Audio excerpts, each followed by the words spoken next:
Welcome to Evil Done Badly, the worst true crime podcast on the internet. I don't usually say this, but this week's episode is pretty gross. So you've been warned. It's just as terrible as our regular episodes, but this one is particularly gruesome and involves a whole lot of blood. Blood and spooge. So, extra special thanks to Jeff G for sending in these sick fuckers who've been giving me nightmares for the last week or so. But before we dive into the four nitwit psychos known as the Ripper Crew, let's grab a beverage, hold on to our succulent arses, and let's hear the theme song.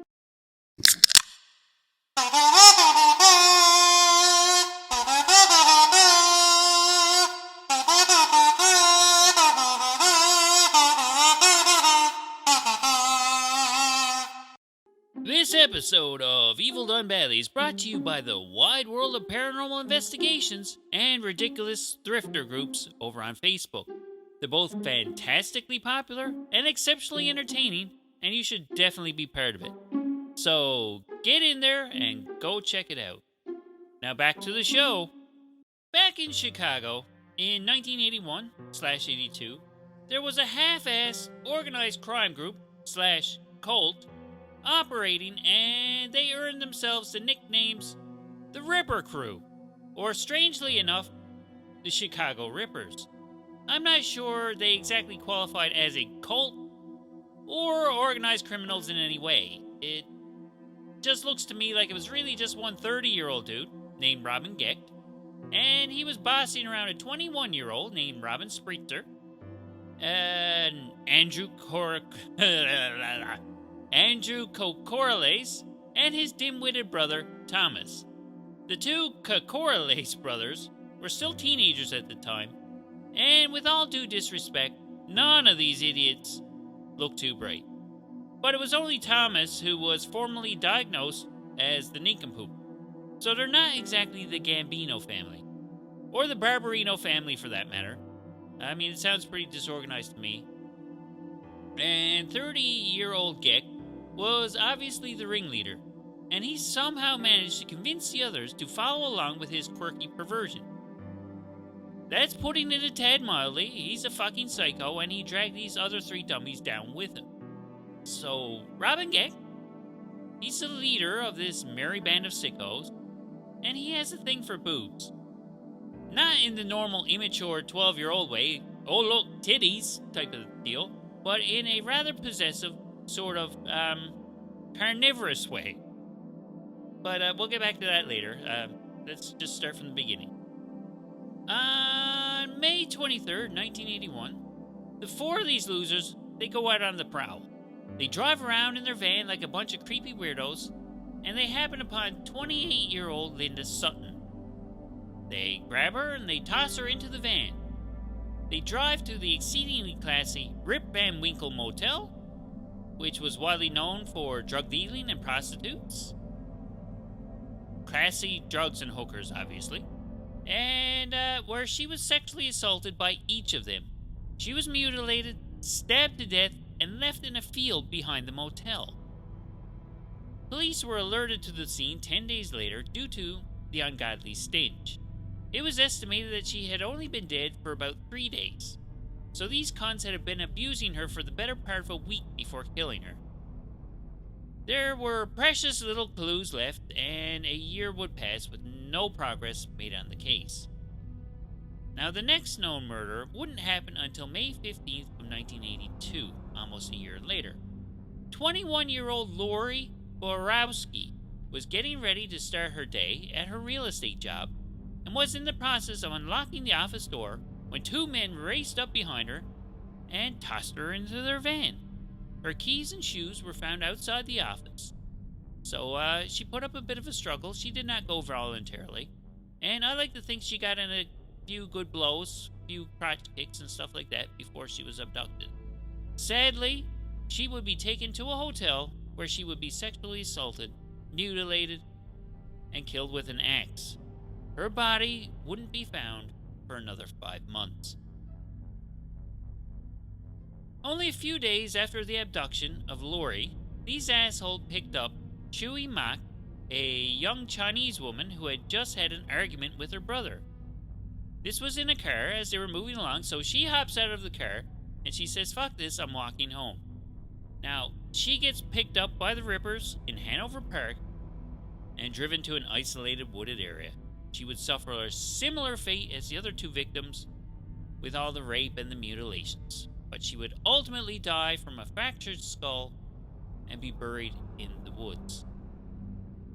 God, this story sucked. Can you imagine how bad her poor brother must have felt? Christ, now that's brutal. She got killed because they had a little tiff in the car. And he let her go, and she got horrible things done to her. You're never getting over that. Jesus Christ. I can't imagine. 2 weeks later, there will be a small break in the case. Angel York would be abducted, sexually assaulted, made to mutilate herself, and eventually had her wounds duct taped closed before being chucked out of the van. She was able to give a description of the van and the attackers, but it didn't lead to any arrests at that time. Now, why they let Angel go without killing her is anybody's guess. Maybe the ruckus in the van was attracting too much attention? I don't know, but it seems to have spooked these fuckers, at least for a little while. 2 months would pass until the next abduction. In late August, Sandra Delaware's body was found on the bank of the Chicago River. She had been stabbed, strangled with her bra, and mutilated.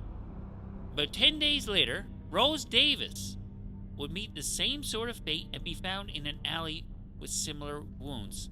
These guys are pretty prolific.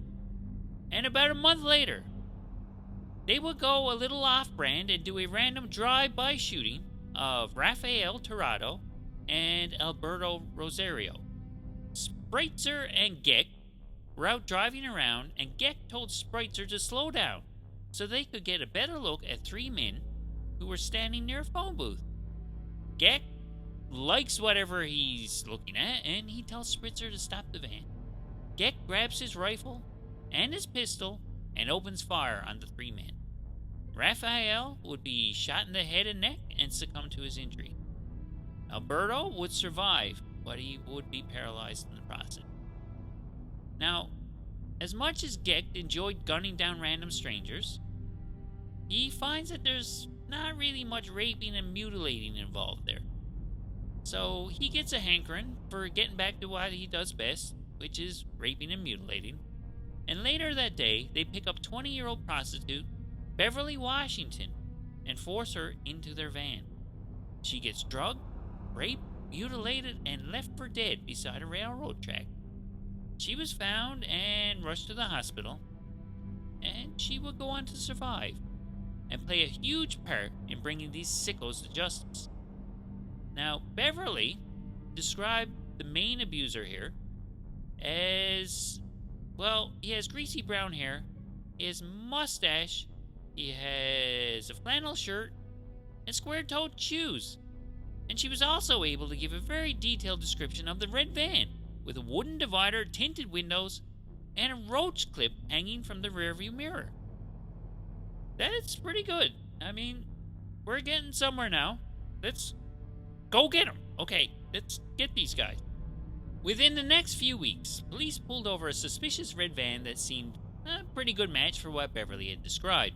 Unfortunately, the driver had red hair and was not a match. Fortunately, this red-haired idiot wasn't the sharpest bulb in the bush and told them his name was Edward Spritzer, which was true.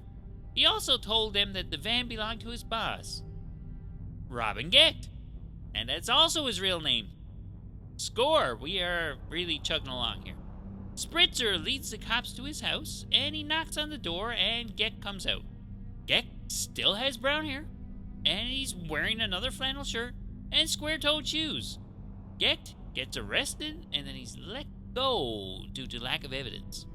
Gecht would eventually be linked through hotel records to the Cocorales brothers, and then the case breaks wide open. Gecht's slow-witted lackeys were not splitting the atom anytime soon, and they were very suggestible, and they maintained that they were pretty much being mind-controlled by Geck himself. Now, in all fairness, Geck's goofy neighbors also said the same thing about him, and they were even afraid to make eye contact with him because he would put some sort of hex on them, and then you would have no choice but to do his evil bidding. Wow. Nevertheless, his accomplices would tell a gruesome story that will make your titties tingle. And not in any kind of erotic fashion. Don't get too excited here. Here we go. Now it starts to get really fucked up. First off, Robin Geck, well, he's married and he has children. Okay, that's inconvenient for murdering. So Geck would have to maintain some kind of normality in his everyday life. At least until the evenings when his wife went off to work and the kids were tucked away in the bed after watching Sesame Street. After the lights went down, it's time for evil. Geck kept his psychopathy contained to the attic in his house. Upstairs, he had purposed something like a satanic temple, and him and the others would drag potential victims up there to torment and berate them. He had an altar and candles, even a tablecloth, and all sorts of fancy shit set up, just to, to impress the devil. That's what he's doing. Now, contacting Satan was a very hip thing to do in the early 80s with the panic and all that. And these assholes went about it in such a way that Lucifer himself would totally distance themselves from this guy because these people are nuts. Now, I've said mutilate a lot in this episode. That's a pretty generic term that it sounds bad, but it's not really that descriptive. Well, here you go. The mutilation usually goes like this. Now, I said Geck had a boob thing earlier, and here's where this really becomes apparent. The mutilation always involves cutting the breasts off the victims while they're alive, either by way of slicing them off with a knife or having a piano wire wrapped around them until they fall off. In at least a couple of cases, the girls were made to start cutting their own breasts off. So these poor girls would have these large gaping wounds on their chests. And Geck would commonly have sex, or order the other losers to have sex, with where the breast used to be. And in the case of Beverly Washington, she's the one who had her wounds duct taped in place before being tossed onto the side of the road. Now, where did these severed breasts wind up? They wound up in a box in Geck's satanic altar attic place. The little cult would use them in their satanic rituals. Not really satanic rituals, it's just some horseshit that Geck made up because no real Satanist would ever do this stuff. These fuckers are giving Satanists a bad name. Now, Geck, he would read passages from the Satanic Bible, as the others were required to jerk off onto what was left of the breasts, or in some cases, outright make love to the severed breasts. In an unrelated note, happy Valentine's Day, y'all. And they would jerk off and make love with the breasts before cutting them up into little pieces to be eaten as some form of evil communion. They're a bunch of idiots sitting around eating some kind of boob sushi with their own jizz drizzled over it. I'm sure Beelzebub is real impressed here, guys. Now, I don't believe there's any occult text anywhere that tells you to go ahead and do this shit. Now, of course, I haven't read them all, but I do own a couple. I haven't read those either, but in my uninformed opinion, none of these books involve eating the breasts of innocent victims. So if you have the urge to eat someone's boob, do us all a favor and lop off your own nipples. Take a shit on them and eat them. Just do it to yourself. Just make sure you got enough duct tape lying around to cover the holes. Or just go ahead and bleed to death, you fucking nutcase. So, they're all in custody, and Geck keeps maintaining his innocence. Dim-witted Thomas Kokorales spells out the whole disgusting tale. And it's clear what is actually going on here. Geck is far from innocent. Thomas sells Geck down the river, and Thomas winds up getting charged with sexual assault and murder and gets handed a life sentence. which eventually gets cut down to 70 measly years for his cooperation and elaborate testimony. Fun fact: Small Brain Thomas was released in 2019 after serving half of the 70-year sentence. He lives in some sort of monastery now, and he's offended that people keep calling him a monster.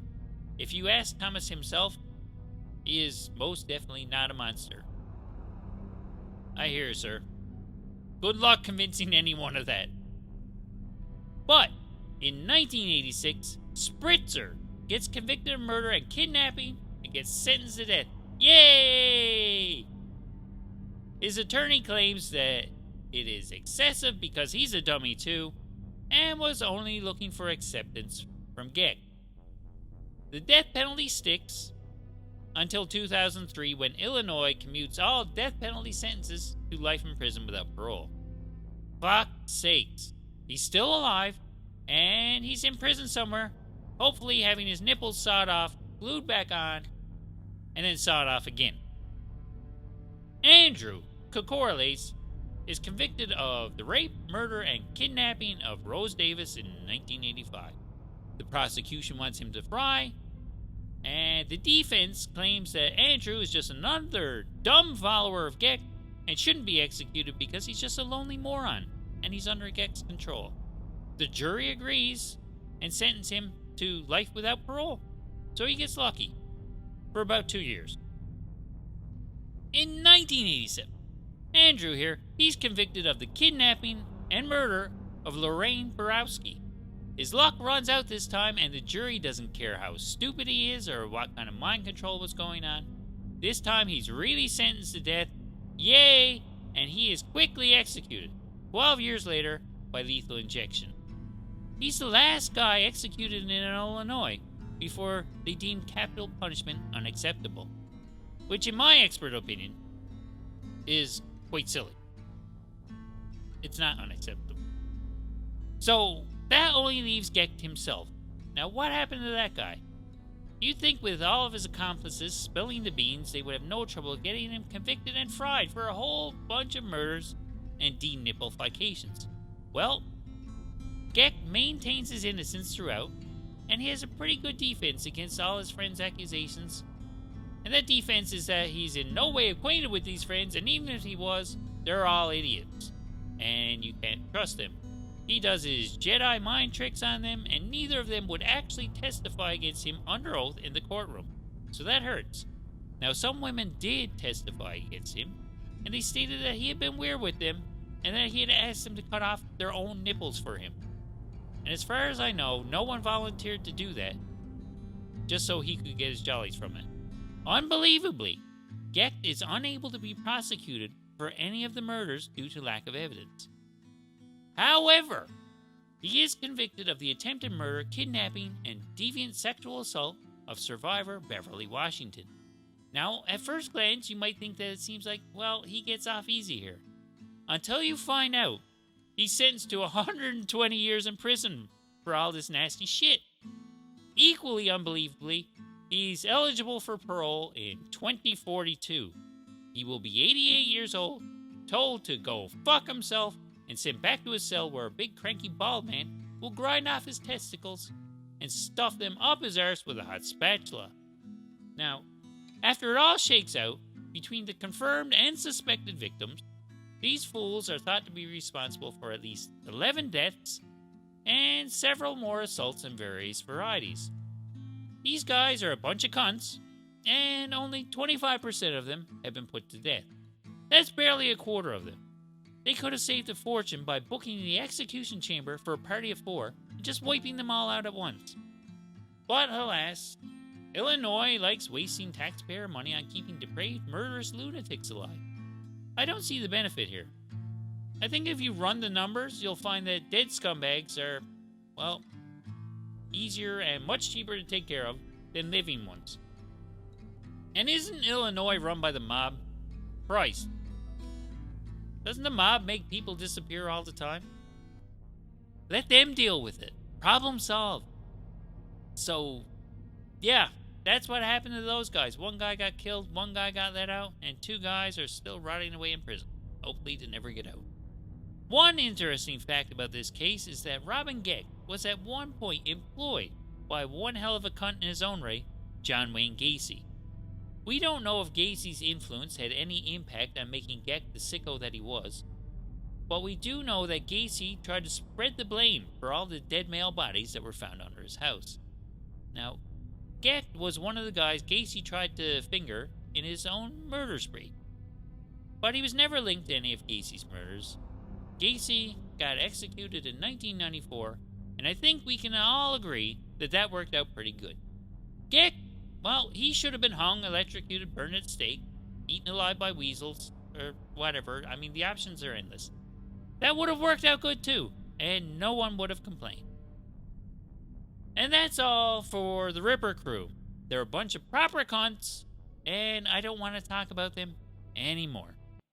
So there you have it. Another incoherent episode of the worst true crime podcast ever, Evil Done Badly, is in the books. If you would like to reach out and suggest future episode topics, we can be reached on Instagram or YouTube at Evil Done Badly, or by email at evildonebadly@gmail.com.